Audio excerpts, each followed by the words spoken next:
अब इसके बाद हमने देखा था कि लीडरशिप में एक फैक्टर आता है मोटिवेशन। तो मोटिवेशन किसके लिए इंपॉर्टेंट था कि जब आप लीडरशिप पे ध्यान दे रहे हो तो आपको मोटिवेट करना होता है अपने सबऑर्डिनेट्स को, ताकि वो अपना काम अच्छे से कर सकें, प्रॉपरली कर सकें, टाइम पे कर सकें। अब वो मोटिवेट आप अलग अलग तरीके से कर सकते हो, तो वो मोटिवेशन फैक्टर्स थे, मोटिवेशन की अलग अलग थ्योरीज थी, वो सारी आपको बताई थी। अब इसके बाद नेक्स्ट जो टॉपिक आता है अब वो है आपका कंट्रोलिंग। अब कंट्रोलिंग है वो भी आपके लिए एक लीडरशिप एज ए लीडर कैसे इंपॉर्टेंट है, क्योंकि आप अगर जब एक काम कर रहे हैं तो आप लीडिंग भी कर रहे हैं उसको, आप अपनी ऑर्गेनाइजेशन के अंदर जो भी आपका ऑब्जेक्टिव है उस ऑब्जेक्टिव को आपको अगर कंप्लीट करना है तो उसके लिए आपने पहले प्लानिंग की, देन ऑर्गेनाइजिंग, आपने उस सिस्टम के अकॉर्डिंग जो प्लान किया था उसको ऑर्गेनाइज किया, उसके बाद आपने लीडिंग के थ्रू वो सारी की सारी एक्टिविटीज़ हैं उनको लीड किया, और अपने सबऑर्डिनेट्स हैं उनको वो चीज़ें एक्सप्लेन की, उनको मोटिवेट किया कि आपको ये काम करना चाहिए। अब उसके बाद आता है आपका फंक्शन नेक्स्ट जो है कंट्रोलिंग, कि आप उन चीज़ों को कंट्रोल कैसे करते हैं। कंट्रोल करने का मतलब आपको किसी पर्सन के ऊपर प्रेशर नहीं बनाना, उसे बांध के नहीं रखना है। कंट्रोल करने का मतलब है कि आपका प्रोसेस जो आपने डिज़ाइन किया है, आपने जो प्लानिंग की है, वो प्लानिंग आपकी पर्टिकुलर टाइम पे प्रॉपरली हो रही है या नहीं हो रही। आपने उसमें सोचा था कि आप जब प्लानिंग करेंगे तो विद इन 1 मंथ या विद इन 2 मंथ, सपोज आपकी स्टडी की बात करते हैं तो आपकी स्टडी की प्लानिंग क्या थी कि आप 2 महीने में अपने 2 यूनिट कंप्लीट करेंगे, तो वो आपकी प्लानिंग थी। अब उस प्लानिंग में आप क्या चाहते हो कि 2 महीने हो गए, अब भी आपकी अगर वो प्लानिंग के अकॉर्डिंग आपके 2 यूनिट कंप्लीट हुई हैं तो बेटर है, और 2 यूनिट अगर कंप्लीट नहीं हुई है तो क्यों नहीं हुई, उसमें आपकी क्या प्रॉब्लम रहेगी, तो वो चीज़ें तो आपको पता होनी चाहिए। तो जैसे ही आप ये पता करोगे कि आपकी यहाँ पे प्रॉब्लम क्या थी, तब आपको उस प्रॉब्लम का एक्चुअल में पता चलेगा, और अगर आपको प्रॉब्लम का पता चल गया तो उस प्रॉब्लम का पता चलने से आप क्या कर सकते हैं, उसका सॉल्यूशन फाइंड आउट कर सकते हैं। तो सॉल्यूशन अगर उसका फाइंड आउट कर लिया तो आपकी प्रॉब्लम सॉल्व हो गई। तो इसीलिए ये कंट्रोलिंग आपकी बहुत ज़रूरी है कि आपने जो एक बार फंक्शन डिफाइन कर दिया कि हाँ हमें इस तरह से प्लानिंग करनी है, तो वो प्लानिंग करने के लिए फिर आपको उसकी कंट्रोलिंग है वो भी बहुत इंपॉर्टेंट हो जाती है, और उसके लिए आपको हर एक स्टेप का प्रॉपरली ध्यान रखना होता है। और कंट्रोलिंग किसके थ्रू हो सकती है, कंट्रोलिंग अलग अलग मैनेजर्स के थ्रू या सुपीरियर्स हैं उनके थ्रू। अब डिपेंड करता है सुपीरियर कौन हो सकते हैं। एक पर्टिकुलर अगर आपका ऑपरेशन है तो उस ऑपरेशन को मैनेज करने वाला भी उसका सुपीरियर हो सकता है। उस ऑपरेशन को जो देख रहा है, उसको जो मैनेज कर रहा है, उस पर्टिकुलर ऑपरेशन के लिए वो उसका सुपीरियर है। उसके अलावा फिर उनका अगर डिपार्टमेंट है तो डिपार्टमेंट में जितने ऑपरेशंस हो रहे हैं उनको ऑब्जर्व करने वाला उनका हेड जो है डिपार्टमेंट का, वो उनका सुपीरियर है। तो वो एक पर्टिकुलर लेवल के ऊपर उनका सुपरविज़न बहुत ज़रूरी है। और उसके बाद उनके अपने जो इंडिविजुअल टास्क हैं, इंडिविजुअल प्लानिंग है, इंडिविजुअल टारगेट्स हैं, वो उनको डिफाइन करने होते हैं। तो इंडिविजुअल अगर प्लानिंग और टारगेट्स हैं वो डिफाइन कर दिए और उसके बाद वो लोग अपना काम कंप्लीट कर रहे हैं टाइम के अकॉर्डिंग, तो हमारी वहाँ पे प्रॉपर कंट्रोलिंग हो सकती है। तो इस प्रॉपर कंट्रोलिंग में अगर हम एग्जांपल लेते हैं कि as a founder of notes for you, you begin to establish plan for your new company. Plan start किया आपने, you define its mission and set objectives. Plan बनाने के बाद आपने उसका गोल डिसाइड किया, ऑब्जेक्टिव डिसाइड किए, और परफॉर्मेंस टारगेट कि आपको क्या परफॉर्म करना है, which you needed to meet in order to achieve your mission, ताकि आप अपना मिशन जो है वो अचीव कर सकें। Then you organized your company by allocating the people and resources required to carry out your plan. उसके बाद हम उन चीज़ों को ऑर्गेनाइज करते हैं। क्या दैट मीन्स हमने जो प्लान बनाया था उसे हमने किस तरह से ऑर्गेनाइज किया। ऑर्गेनाइज मीन्स में हमने जो जो एक्टिविटीज़ डिज़ाइन की हैं वो एक्टिविटीज़ कहाँ होंगी, कैसे होंगी और कौन उनको करेगा।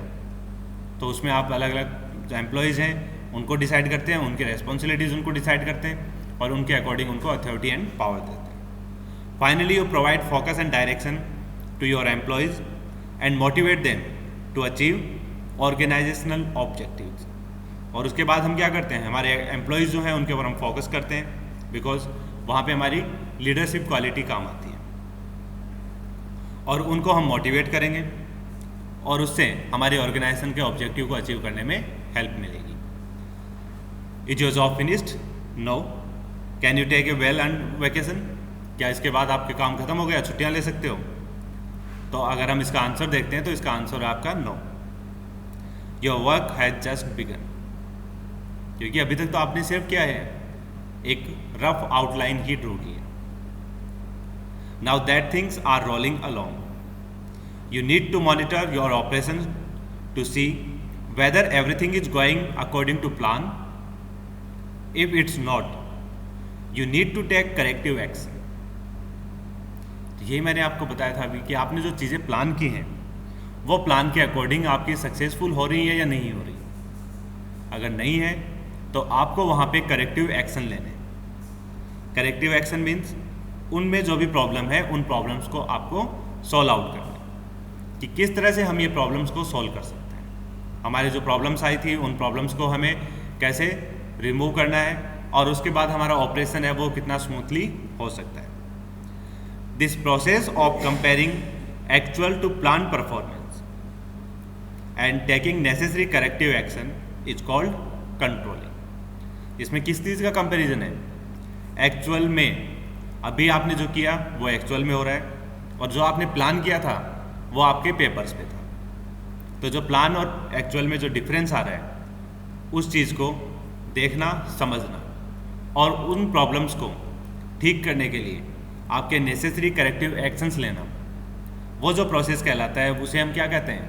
कंट्रोलिंग। तो वो चीज़ आपको यहाँ पे कंट्रोलिंग समझनी है और उसी चीज़ की हम यहाँ पे इस यूनिट में स्टडी कर रहे हैं। द नेक्स्ट पॉइंट आता है आपका ए 5 step control process. Control process की अगर हम बात करें तो कि 5 स्टेप में इसको कैसे कंट्रोल कर सकते हैं, उन चीज़ों को हमें यहाँ पे देखना है। You can think of the control function as a 5 step process outline in, जो कि आपके आउटलाइन दिया गया है 5 स्टेप्स में अलग अलग। Let's see how this process might work at your company. Let's assume that after evaluating class enrolment you estimate that you can sell 100 notes package per month to students taking a popular sophomore level geology course। तो that means आपने एक target decide कर दिया particular किसी भी एक course के लिए और उसमें आपका टारगेट था कि आपको 100 नोट्स हैं उसके पैकेज के सॉल्व आउट करने। So you set your standard at a 100 unit at the end of the month. However you look over your records and find that you solve only 80। तो जब आपका टारगेट 100 का था और आपने मंथ के एंड में कैलकुलेट किया तो आपको पता चला कि आपने सिर्फ 80 पैकेजेज या 80 नोट्स हैं वही आप सेल आउट कर पाए। In talking with your sales people you learn why you came up 20 packages short. और जब आपने अपने सेल्स पर्सन से बात की तब आपको पता चला कि आपको प्रॉब्लम क्या आई है। It turns out that the copy machine broke down, so often that packages frequently were not ready on time। तो अब वहाँ पे आपको पता चला कि आपके बीच में जो फोटोकॉपी मशीन थी उसमें ब्रेकडाउन आ गया, दैट मीन्स वो ख़राब हो गई बीच में और उसकी वजह से क्या हुआ कि आपके 20 पैकेजेस शॉर्ट रह गए, प्रिंट नहीं हो पाए और उसकी वजह से आप सेल नहीं कर पाए। You immediately take corrective action by increasing maintenance on the copy machine. तो तुरंत आपने अगर वहाँ पे ध्यान दिया और करेक्टिव एक्शन लिया तो आप अपनी कॉपी मशीन की मेंटेनेंस को इंक्रीज़ कर देते हैं। टाइम टू टाइम उसकी मेंटेनेंस है जो आप पहले बहुत ज़्यादा डिले कर रहे थे उसे आपने फ्रीक्वेंटली किया है ताकि आपकी मशीन में दोबारा से ब्रेकडाउन ना आए और आपको उसकी वजह से लॉस ना उठाना पड़े। तो ये आपका एक सिंपल एग्जाम्पल था जिसकी वजह से हमने समझा कि किस तरह से आपको कंट्रोलिंग की वहाँ पे रिक्वायरमेंट थी और कंट्रोलिंग की आपकी रिक्वायरमेंट है और कंट्रोलिंग करने से आपको वहाँ पे कैसे बेनिफिट हुआ। Now let's try a slightly different scenario.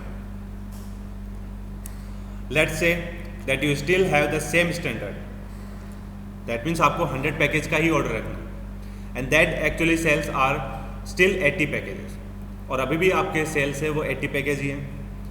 In investigating the reason for the shortfall you find that you are estimated the number of students taking the geology course. Calculating a more accurate number of students, you see that your original standard estimated sales was too high by 20 packages. अब ये दूसरा आपका person ये हो सकता है कि जब आपने डिसाइड किया था कि आपको 100 पैकेजेस जियोलॉजी के लिए बेचने हैं, जो आपने कोर्स डिसाइड किया था उस एक पर्टिकुलर कोर्स के लिए, बट बाद में आपको पता चला कि आपकी कैलकुलेशन है वो एक्यूरेट नहीं थी। एग्जैक्टली 80 स्टूडेंट्स ही थे जो जियोलॉजी में थे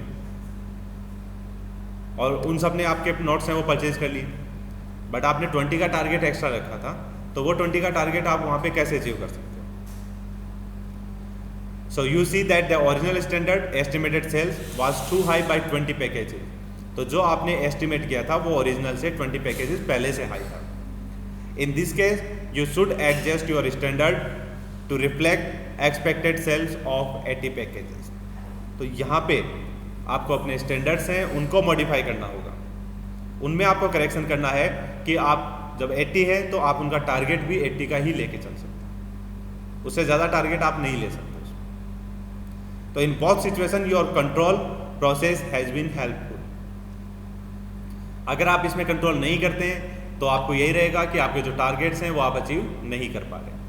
तो अगर इस तरह से आप दोनों अगर सिनेरियो देखते हैं तो दोनों सिनेरियो में आपको यही डिफरेंस मिला कि आपने अगर कंट्रोलिंग की है तो आपके टारगेट्स आप अचीव कर पा रहे हैं। In the first instance you are alerted to problem that cut into your sales. पहले में आपकी एक प्रॉब्लम आई थी जिसकी वजह से आपकी सेल्स कम थी, and correcting this problem would undoubtedly increase sales and therefore profit. तो उस प्रॉब्लम को हमने सॉल्व किया और प्रॉब्लम को सॉल्व करने पे हमें डेफिनेटली प्रॉफिट हुआ। In the second case you encountered A defect in your planning and learn a good managerial lesson. क्या सीखा आपने? प्लान मोर केयरफुली, कि आपको प्लान है वो अच्छे से केयरफुली उसको चेक करके कंप्लीटली सारे इंफॉर्मेशन है उनको कलेक्ट करके उसके बाद आपको प्लान करना। तो ये आपकी चीज़ थी कि जिस तरह से अगर आप अपनी प्लानिंग करते हैं, कंट्रोलिंग करते हैं, तो कंट्रोलिंग से आपको कितनी हेल्प मिल सकती है अपने टारगेट्स को अचीव करने। द नेक्स्ट पॉइंट आता है आपका बेंचमार्किंग। बेंचमार्किंग क्या है? Benchmarking could be considered as a specialised kind of control activity rather than controlling a particular aspect of performance, say defect for a specific product. Benchmarking aims to improve a firm's overall performance. The process of benchmarking involve तो it includes the process of benchmarking। इसमें क्या है आपका comparison of other organization practices and processes with the objective of learning and improvement in both efficiency and effectiveness। तो benchmarking आपकी क्या है कि आपके किसी भी कंट्रोल एक्टिविटी में या कि जो भी आपने स्पेशलाइज्ड एक्टिविटी है उसके अंदर आपने क्या कंट्रोल एक्टिविटी उसमें की है, rather than controlling a particular aspect of performance, कि आपके उसमें क्या डिफेक्ट आ रहा है क्या नहीं है। एक सेकेंड आप, तो इन्हीं दोनों चीज़ों को एक्सप्लेन करने के लिए आपकी बेंचमार्किंग को डिफाइन किया जाता है। आपने वहाँ पे एक पर्टिकुलर प्रोसेस के लिए आपने वहाँ पे बेंचमार्किंग डिसाइड कर दी। That means we are best in the process in the both efficiency and effectiveness. इस प्रोसेस में हमारी एफिशिएंसी भी बहुत अच्छी है और हमारी इफेक्टिवनेस है वो भी बहुत बेटर है। तो इसीलिए हम इसे डिफाइन कर सकते हैं कि हमने अगर प्रोसेस को अच्छे से कंट्रोल किया है और उस प्रोसेस में जितनी प्रॉब्लम्स हैं उन प्रॉब्लम्स को हमने वहाँ पे सॉल्व आउट किया और उसमें कोई भी प्रॉब्लम हमें वहाँ पे नहीं मिलती, तो वो प्रोसेस हमारा परफेक्टली रन कर सकता है। Organization often monitor publicly available information to keep tabs on the competition. अब कंपटीशन में आपको अगर रहना है तो उसके लिए ऑर्गेनाइजेशन क्या करती है कि इंफॉर्मेशन गैदर करने की कोशिश करते हैं। किस तरह से उनको इंफॉर्मेशन मिल सकती है, मार्केट में जितनी कंपटीटर्स हैं उनको क्या क्या फैसिलिटीज़ अब मिल रही हैं और उन फैसिलिटीज़ की वजह से वो कितना हमने से एडवांस है, तो उन चीज़ों के बारे में उन्हें इन्फॉर्मेशन रहती है और कंपनीज वो इन्फॉर्मेशन गैदर करके अपनी जो एक्टिविटीज़ हैं, अपनी प्लानिंग है या अपना प्रोडक्शन है उसे वो इंक्रीज़ कर सकते हैं ताकि वो मार्केट में कंपटीशन में आगे निकल सके। Annual report, news article and other sources are monitored closely in order to stay aware of the latest development. और जो नए नए डेवलपमेंट हो रहे हैं, नई नई मशीनरीज आती हैं, नई टेक्नोलॉजीज आती हैं, उनके बारे में कैसे आप अवेयर रह सकते हैं और लेटेस्ट डेवलपमेंट को आप कैसे यूटिलाइज कर सकते हैं अपनी इंडस्ट्री में, तो उन चीज़ों के बारे में आपको ध्यान रखना होता है। In academia universities often use published ranking table to see how their programmes compare on the basis of standardised test score, salaries of graduates and other important dimension. कि अगर हम एकेडमिक्स की बात करते हैं तो वहाँ पे क्या रहता है, यूनिवर्सिटीज़ होती हैं वो कंपेयर करती हैं एक दूसरे से कि हाँ हम किस तरह से स्टैंडर्ड में दूसरी यूनिवर्सिटीज़ से आगे हैं। उसके लिए यूनिवर्सिटी रैंकिंग होती हैं, तो वो यूनिवर्सिटी रैंकिंग के अकॉर्डिंग देखा जाता है, प्लस जितने स्टूडेंट्स उनमें ग्रेजुएट होते हैं या पोस्ट ग्रेजुएट होते हैं उनके पैकेजेस देखे जाते हैं, उनके टेस्ट स्कोर का स्टैंडर्ड देखा जाता है। जैसे IITs हैं तो वहाँ पे आपको कितने कट ऑफ मार्क्स के ऊपर M.Tech में या फिर आपके B.Tech में एडमिशन मिलता है, तो वो उनके स्टैंडर्ड को डिफाइन करता है कि किस तरह से उनका क्या स्टैंडर्डाइज है, आपको वहाँ पे कितनी सैलरी मिलती है। वहाँ से अगर आप ग्रेजुएट होते हैं तो एवरेज पैकेज आपका वहाँ पे कितना लग सकता है। एक दूसरी यूनिवर्सिटी है वहाँ पे अगर आप जाते हैं तो वहाँ पे आपका पैकेज कितना रहेगा, वहाँ के लिए आपको स्कोर कितना चाहिए और आपकी यूनिवर्सिटी की रैंकिंग है वो कितनी है। तो इस तरह के कुछ इंपॉर्टेंट डायमेंशंस हैं जिनके बेसिस के ऊपर आपके कंपटीशन को डिफाइन किया जाता है। और अपने को अगर अपना कंपटीशन है वो हाई रखना है तो अपने को अपना स्कोर है वो बहुत अच्छा रखना हो, और उन चीज़ों के लिए आपके ऑर्गेनाइजेशन को एफर्ट्स करने होते हैं। या अगर यूनिवर्सिटी की हम बात करते हैं तो यूनिवर्सिटी क्या करेगी, अपने अच्छे स्टूडेंट्स को अपने वहाँ पे एडमिशन देगी और उनके लिए अच्छे प्लेसमेंट ड्राइव करवाएगी, और उन प्लेसमेंट ड्राइव में अच्छा पैकेज मिलेगा उनको। तो उसकी वजह से क्या होगा, जितने अच्छे बच्चे वहाँ पे आएंगे उतना ही उनका स्कोर जो है वो इंक्रीज़ होगा, और जितने नंबर ऑफ़ स्टूडेंट्स वहाँ से अच्छी सैलरी के ऊपर बाहर जा रहे हैं, प्लेस्ड हो रहे हैं, तो उसके अकॉर्डिंग यूनिवर्सिटी की रैंकिंग है वो भी इंक्रीज होगी। तो जो अगर इन सारे फिनोमेनाज या जो भी क्राइटेरियाज हैं उनको यूनिवर्सिटीज फुलफिल करती हैं वो अपने रैंकिंग को इम्प्रूव कर सकती हैं। तो इस तरह से उनके क्राइटेरियाज होते हैं, वो अपने मार्केट में कंपटीशन को देख के अपने आप को इम्प्रूव कर सकते हैं। कौन कौन सी नई टेक्नोलॉजीज़ हैं जो दूसरी यूनिवर्सिटी में अप्लाई हो रही हैं और हमारी में नहीं है, तो उन्हें हम अडॉप्ट करें और उन्हें हम वहाँ पे अप्लाई करें। तो उन सब चीज़ों के बारे में अवेयर रहना है, उन्हें अडॉप्ट करना है और उन्हें प्रॉपरली कंट्रोल करना है। Set the standards by which performance will be measured. कौन कौन से स्टैंडर्ड आपके जिनके थ्रू आपकी परफॉर्मेंस मेजर होगी, उन्हें सेट करना है। स्टैंडर्ड्स हैं वो आपको मेजर करने हैं, आपकी परफॉर्मेंस आपको मेजर करनी है कि आप अपने स्टैंडर्ड तो आपने डिफाइन किए बट आप अपने परफॉर्मेंस है वो आप मेजर नहीं कर रहे हो, तो आपके स्टैंडर्ड्स हैं वो कोई काम के नहीं रहे। Compare actual performance with the standard and identify any deviation from the standard. अब ये अपना काम रहता है बीच कंट्रोलिंग में कि आपने जो एक्चुअल परफॉर्मेंस है उसमें और आपने जो डिसाइड किया था स्टैंडर्ड्स में उनमें कितना डेविएशन है, कितना चेंजेस उसमें आ रहा है। Determine the reason for the deviation. अब हमें ये पता करना है कि वो रीज़न क्या है कि जिसकी वजह से ये डेविएशन या डिफरेंस आ रहा है। Then take corrective action if needed. और जब अगर हमें नीड है तो वहाँ पे हमें करेक्टिव एक्शन लेना चाहिए। तो ये आपकी 5 स्टेप हो गई जिनके अंदर हम कंट्रोलिंग को डिफाइन कर सकते हैं कि आपकी डिफरेंट स्टेप्स कौन सी हैं। पहला स्टैंडर्ड डिफाइन करना, फिर अपनी परफॉर्मेंस मेजर करना कि कितना आप कर सकते हो, then compare with actual and standard, and then determine the reason for the deviation, and after that you have to take corrective action if needed। क्योंकि अगर आपने अपनी परफॉर्मेंस अचीव नहीं की तो आपको करेक्टिव एक्शन लेना होगा, और अगर आपने अचीव की है तो वहाँ पे आपको कोई भी एक्शन लेने की रिक्वायरमेंट नहीं है। तो इसे अगर हम सिंपली देखें तो यही आपके 5 जो पॉइंट्स हैं वो यहाँ पे आपके लिखे हुए हैं।